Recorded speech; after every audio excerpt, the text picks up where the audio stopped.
Hey everyone, my name is Zach. I'm a 23-year-old competitive boulderer from Canada, currently living in Montreal. Welcome back to the COMPCLIMB training series, where I record most of my training, provide in-depth analysis of every session, and just chat about climbing with an emphasis on competition. So I think in the last episode, I said the plan was to do a vlog in whatever the next episode coming out would be. And I was planning on doing a campus session at that point in time as well. But actually, the reason we are here having a Boulder session at Bloc rather than vlogging a campus session is simply because I saw a video on Instagram of a very epic boulder that was just put up at Bloc, and I decided to ditch the campus session altogether and go just do a boulder session at Bloc. So it wasn't necessarily just for that reason as well. The last time we were climbing at Bloc, we were working that red slopey boulder for the whole session and really projecting the heck out of that thing. So anyway, that meant that there was a whole lot of new boulders that I didn't try during that day because I got so caught up in trying that super hard red boulder.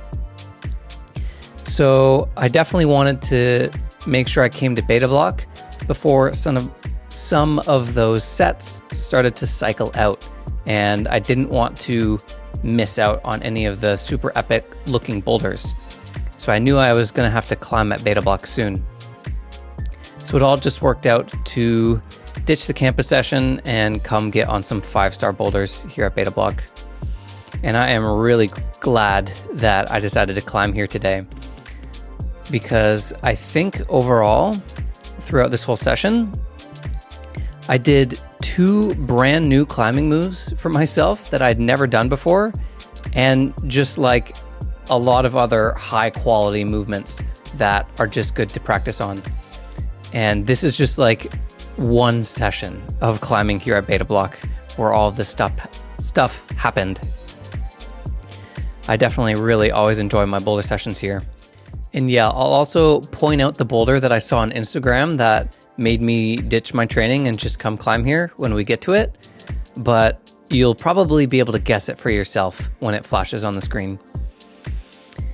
And then yeah, also for today's episode, we're just going to be featuring one session of bouldering, since directly the day before the session was our last episode, the 2 sessions of bouldering at Bloc.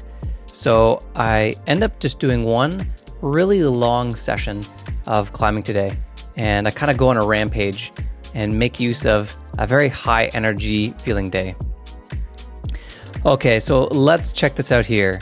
This move that you just saw me slip out of briefly there is a move that has been around for a while actually, but kind of died off, and I think is maybe becoming a bit trendy in recent months. And this move is being called the FLAMINGO these days. So this is of course the infamous double leg stacked knee bar that Manuel Cornu invented back in 2016 during a World Championship final round. And when he did it, I don't think it was actually by design. I think he was finding a bit of a beta break in order to gain a rest. But on this boulder, you can tell that it's very, very much by design. And that's because they have some pretty smart setters here that always try to go for like cutting edge, trendy comp sequences and put these moves up to give all the climbers around these parts a chance to try them. So when I had seen this move, and you can obviously tell that a regular knee bar won't fit, I pretty quickly determined that it was going to be indeed the FLAMINGO. And simply by stacking your other leg on top of your first leg, that gives you an extra extension of your leg in order to be able to do the knee bar. But anyway, we are going to revisit that boulder because I put quite a lot of ground attempts on that one, and each attempt was very exhausting. And this is kind of a training tactic of mine. If I start to just really accumulate some pump on a boulder, I don't want to have it ruin the whole session by just working it and working it and working it and getting more pumped. So I said, okay, I definitely have to step away from this one right now, and I will come back to it once the pump has deteriorated a bit. And so now we are moving on to this 6 3 tag, which are the hardest graded boulders here at Beta Bloc. And I had a bit of a mini goal while I was looking around at the gym when I got here for my session. And I thought it would be really awesome to try and send everything in the gym except for the super hard red sloper boulder. Simply because in order to try and get a send of that red one, I would have to just dedicate a session to it. There are so many low percentage moves, and it's just my absolute physical limit that I knew that I wasn't going to try that one in this session because there were so many other boulders to get to. And I would be wasting my time on that red one if I didn't just like work it for 45 minutes, right? So anyway, this is the only other 3 tag 6 up in the gym right now. And I thought this one looked pretty doable. Simply because I saw actually I can't really tell if it's a beta break, like the heel hook method and going straight up for the crimp. Like maybe this toe hook that I'm trying here is more of the setter's design sequence. Maybe we're just supposed to swing our feet out to the right and try and lay back on the sloper. But I was actually having a really hard time trying to get like an obvious read of this middle sequence here. But when I was first looking at this boulder, I thought with a heel hook, I could maybe send this yellow and potentially send everything else in the gym. But at this point in the session, it took me, like I tried so many times to do purple and I failed, and I got pumped. And now I've spent so much time on this yellow thing with no luck. I'm thinking, okay, maybe this mini goal is a bit too ambitious. So I am prepared to leave a bunch of boulders in Beta Bloc unsent. But then that brings us to this attempt here, where I just decide, you know what, no. I just got to heel hook this hold really hard and just squeeze my body together to get as much tension as possible. And I could tell during this attempt, I was trying so hard that it was going to ruin my chances of getting a send of this boulder after this attempt. So I had to make that attempt count, and I was able to. And so after sending that, I said, okay, the mini goal is back alive, and maybe we can send everything. And also check this out. I'm giving the ending a run, trying to figure it out, and I find that I'm able to do the move to the second last hold with a heel catch. I think when I tried it for the first time, I was really caught off guard by how hard that move was, honestly. The crimp is not very good. It's got a bit of bite, but it's quite slopey for the most part. And you can't just slowly reach out to the second last. So yeah, I tried a toe catch on my first time, I think, but the toe catch was too close for me. And yeah, honestly, this boulder is super sick. Definitely my favorite up in the gym right now. Like every move on this boulder is like a move. There are no filler moves on this boulder whatsoever. You start with this super cool double clutch move, and then you have to do a foot stab out to that little foothold. You have to do a flamingo move, which is a brand new move for me, and then finish off with a heel catch way up at the top of a steep wall. An absolute 5-star boulder. And also that one was graded 6.2, but it felt really, really hard. I think that one could also go at 6.3, like a 6.3 tag boulder. But yeah, that one was super, super epic, and also reignited the spark to accomplish my mini goal of sending everything in Beta Bloc but the red slopers, which I might come back for later. We'll see if I can work it into the schedule. And then yeah, we're moving on to a pretty cool boulder here. After I do this boulder, I think to myself, maybe it's supposed to be like a double clutch move to the 2 slopers in the middle. Because the way I was so stretched out and desperate to hit that first sloper and do the come in move, it felt a bit morpho. So I wonder if I just static my way through a dyno move. I wouldn't be surprised if I did on that one. But that one was also fun. And then anyway, moving into this boulder, I think it is pretty obvious. This is the one I was referring to at the beginning of the video. I saw a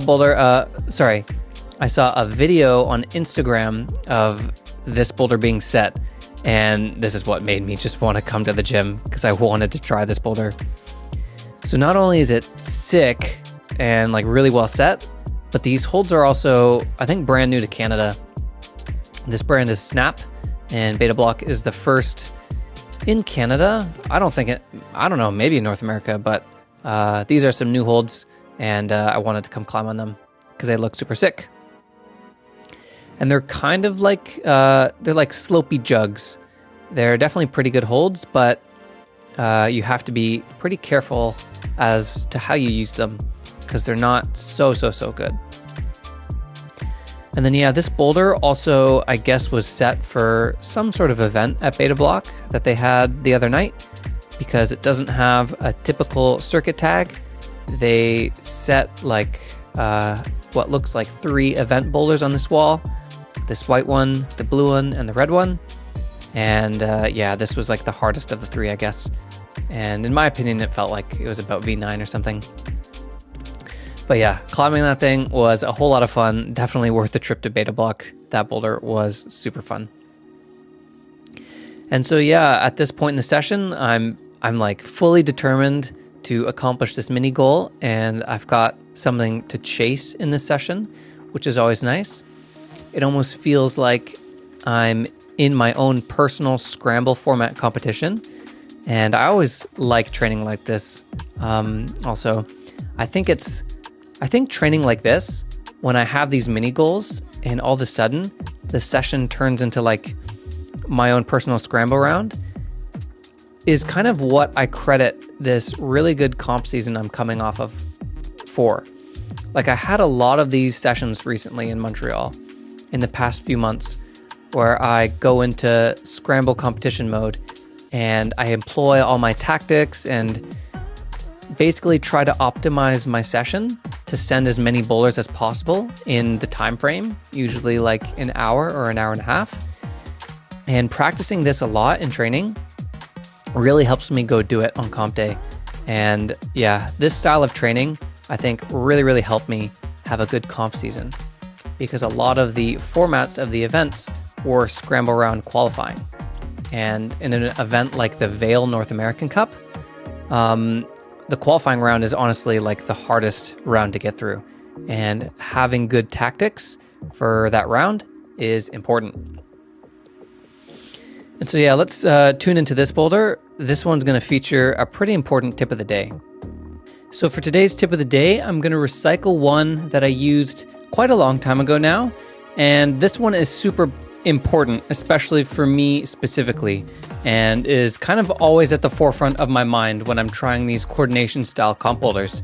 And that's simply going to be the idea of using a heel catch on a typical like toe catch style move when the toe hook feels too close for you and it just feels too hard to get any tension out of the position. Usually taller climbers will run into this scenario because shorter climbers are often extended in a toe hook position and are able to get tension easier. I'm like 5'11", so I'm not that tall, but I'm a little bit tall. And this box here on this toe hook move felt very small in particular. So after a couple tries of feeling like it was basically impossible to get any sort of tension in when I'm landing the toe hook position, I could tell that this was a great example of a time when I actually need to opt for a heel catch, so my leg is a bit more extended and I can actually get some better tension in this move in order to hold the position. I also find usually with toe catches, I'll try and see if I can do a heel catch because I find that engaging my heel and my hamstring, I'm just using like some stronger muscles to actually like control and land an aggressive position. So yeah, anytime I can actually use my heel, I kind of consider it an advantage.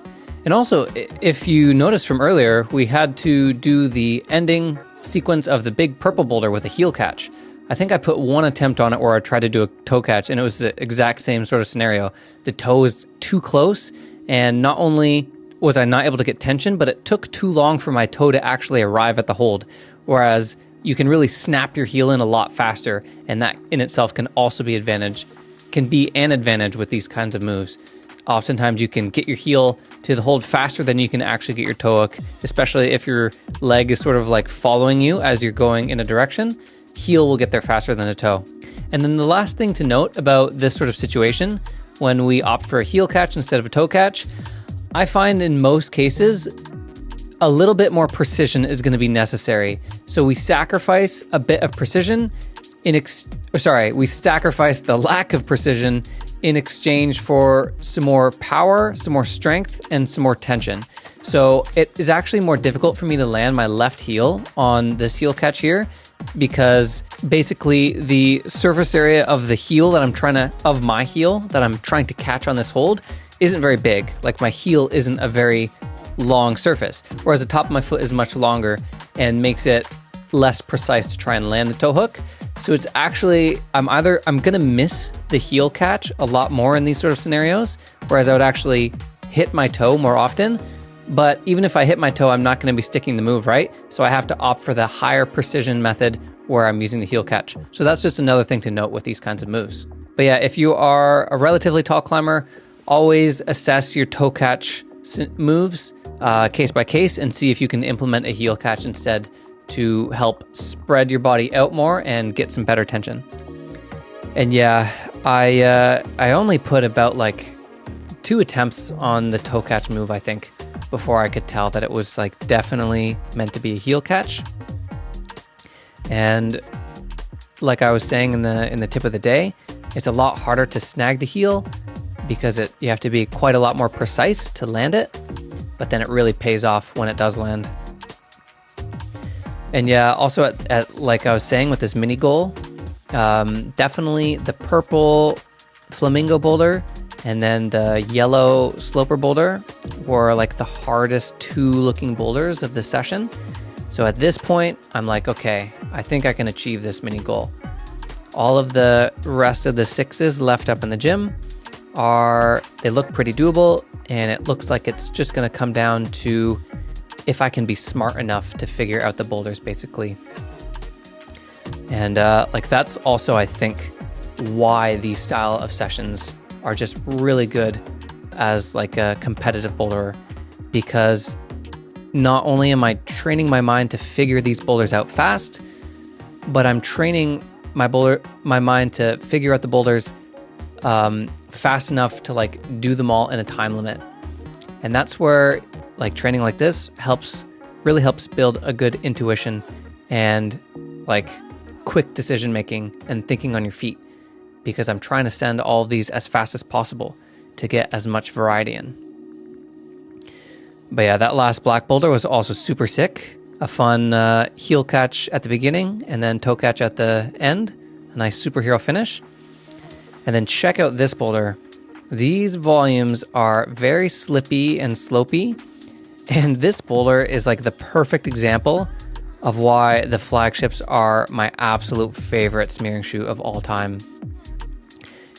I can like tell while I'm doing the beginning sequence of this boulder that I should be slipping at any second on these volumes, and I should be feeling really insecure, and I'm like waiting for it. I'm waiting for that moment of okay, there it is, and foot slipping, doesn't feel good. But the flagship pros are so good for smearing, and they felt like they were just sticking the whole way through that beginning sequence, and helped me get a pretty clutch flash of this one. And I say it's a clutch flash because at this point I've been climbing for like an hour and 45 minutes. I just went super overtime in this session, and I need to start sending these boulders fast before I power out. So it's good to get a quick send of that red one so I could fit a couple more in. Now let's check out this move. This move is super cool. We're gonna do a 360 paddle kind of move. And I have been ready to see this move in beta block at any day now. And it's because the setters here have been telling me how they're trying to like force this move and start like a trend with this move. The 360 paddle, that's what they're going for here. And in this situation, you saw I did the 360 paddle.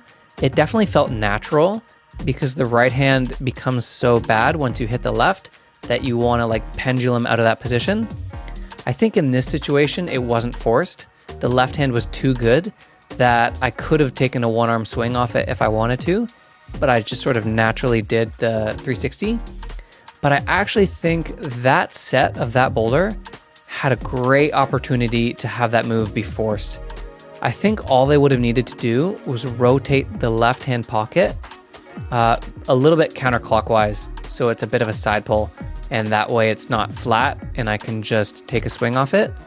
I think if they rotated that hold, that would have been a forced 360 paddle right there. And I might chat with the Beta Bloc setters about that one because I want them to succeed in forcing this move because I think it's really cool and they can definitely start a trend with it. So anyway, what a massive session, like super mega. I was able to accomplish my mini goal of finishing everything off in the gym. So now all we have left is that super hard res slopey one. And all we did today in the session were like 5-star boulders, so much fun, so cool, so creative. 2 brand new moves for me.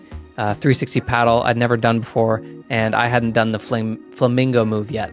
So really, really cool stuff. And sessions like these just get me super psyched on comp climbing in general. So anyway, tomorrow I have a rest day. I'm gonna write out a bit of a training schedule for me because I don't like not being on a program, like I was saying in the last video. So yeah, in the next episode, you can probably expect a little bit of a program breakdown too, and we can highlight what we're gonna be doing going forward. So look forward to that. Insert Casual Video here.